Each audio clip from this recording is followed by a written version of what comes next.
Informasi pertama Tribuners, di mana polemik kasus Roy Suryo CS ini kian memanas dari isu ijazah palsu Jokowi. Kasus ijazah palsu Presiden ke-7 Republik Indonesia atau Jokowi yang sempat diusulkan agar diselesaikan lewat jalur mediasi penal atau restoratif justice. Hal ini yang sebelumnya dilontarkan oleh Ketua Komisi Percepatan Reformasi Polri, Prof. Jimli Asidiki, dikabarkan ditolak oleh kubu Roy Suryo CS. Dan pihak Roy Suryo CS ini menegaskan bahwa kasus ijazah palsu ini tidak bisa diredam lewat mediasi penal atau jalur perdamaian. Kuasa hukum Roy Suryo CS, Ahmad Kosinudin, mengatakan bahwa kasus ijazah palsu tersebut merupakan kasus pidana, bukan perdata. Kosinudin juga bahkan menyinggung Jokowi dalam perkara perdata sebelumnya yang tidak hadir ketika upaya mediasi, dan dirinya juga meminta untuk tidak adanya dibangun narasi untuk mediasi dalam kasus pidana ini, Tribuners. Selanjutnya kami ingin tegaskan di kasus ini ya, peran yang membuat klien kami tidak ditahan adalah dukungan dan doa seluruh rakyat Indonesia. Jadi jangan percaya kalau ada pihak-pihak yang mengaku-ngaku merasa punya peran sehingga klien kami tidak ditahan, apalagi mengaku-ngaku punya kapasitas untuk menyelesaikan persoalan ini dengan perdamaian-perdamaian. Ingat, justru sejak awal Jokowi tidak pernah mau damai, dan hari ini kalau kami mengambil perdamaian itu sama saja kami melakukan deklarasi pengkhianatan terhadap seluruh rakyat Indonesia, dan itu tidak mungkin dilakukan terutama oleh Pak Roy dan Pak Risbon yang selama ini sudah meyakinkan kita 99% ijazah itu palsu, 11.000 triliun ijazah itu palsu, dan seluruh rakyat sudah ikut meyakini keyakinan dari Pak Roy dan Pak Risbon. Karena itu mohon doa dukungannya, kami akan tetap istiqomah konsisten untuk berjuang untuk membersihkan legasi bangsa Indonesia dari. Dan alasan kubu Roy Suryo CS untuk menolak mediasi tersebut ini dikabarkan oleh tim dari kuasa hukum Roy Suryo CS, yakni Abdul Ghafur Sangaji, yang disebut juga ini membeberkan alasan bahwa pihaknya, yakni Roy Suryo CS ini menolak mediasi penal terkait kasus tudingan ijazah palsu mantan Presiden Republik Indonesia Joko Widodo atau Jokowi. Dikabarkan Abdul Ghafur ini beranggapan jika menempuh langkah mediasi, justru hal itu tidak akan mengungkap kebenaran atas misteri dugaan ijazah palsu Jokowi ini. Dirinya juga menyebut dalam ranah hukum pidana tidak dikenal dengan istilah penyelesaian melalui mediasi. Pasalnya dikabarkan dan dianggap oleh dirinya, yakni Abdul Ghafur ini, dalam ranah hukum tidak ada penyelesaian lewat mediasi dan biasanya diambil dalam mekanisme hukum perdata. Dalam hal ini, di mana Roy Suryo dan juga 7 orang lainnya kita ketahui bersama telah ditetapkan sebagai tersangka dalam kasus isu ijazah palsu Jokowi ini, dan baru-baru ini Tribuners, Polda Metro Jaya juga telah mengumumkan bahwa ada pencekalan ke luar negeri terhadap para tersangka kasus ijazah palsu Jokowi ini, yakni Roy Suryo CS. Lantas sebenarnya apa alasan dari pihak kepolisian setelah ditetapkan sebagai tersangka, Roy Suryo CS hingga kini belum ditahan begitu? Meski Roy Suryo CS telah ditetapkan sebagai tersangka oleh pihak kepolisian atas kasus isu ijazah Jokowi, namun faktanya belum juga ada tindakan penahanan. Roy Suryo CS ini juga dikabarkan telah dicekal bepergian ke luar negeri oleh polisi dan dikenakan, diwajibkan untuk wajib lapor begitu. Lantas sebenarnya apa ya alasan dari pihak kepolisian ini?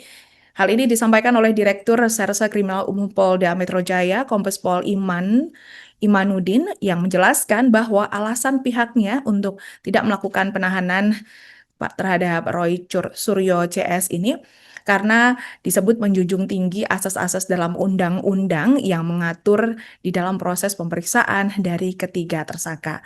Selain itu, Kombes Iman juga menyebut alasan lainnya, yakni ketiga tersangka tidak ditahan karena mereka mengajukan ahli dan saksi yang meringankan.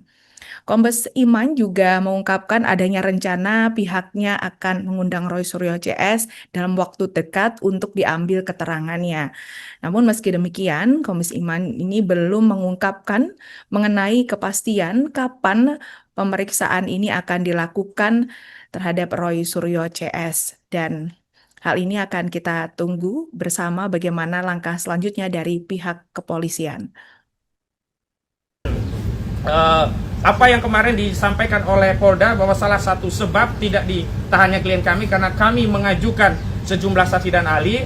Hari ini kami akan mengirimkan surat secara resmi kepada Direktur Kriminal Umum Polda Metro Jaya tentang sejumlah nama ahli-ahli yang memang sudah kami siapkan, sudah berkomunikasi untuk bisa diperiksa di tingkat penyidikan agar ada kesetimbangan dari keterangan-keterangan ahli hanya yang sebelumnya hanya dari penyidik. Kami harapkan juga bisa mempertimbangkan keterangan ahli dari kami. Setidaknya ada 4 ahli, 1 ahli bahasa ya ahli bahasanya itu forensik, linguistik forensik, mohon maaf ya.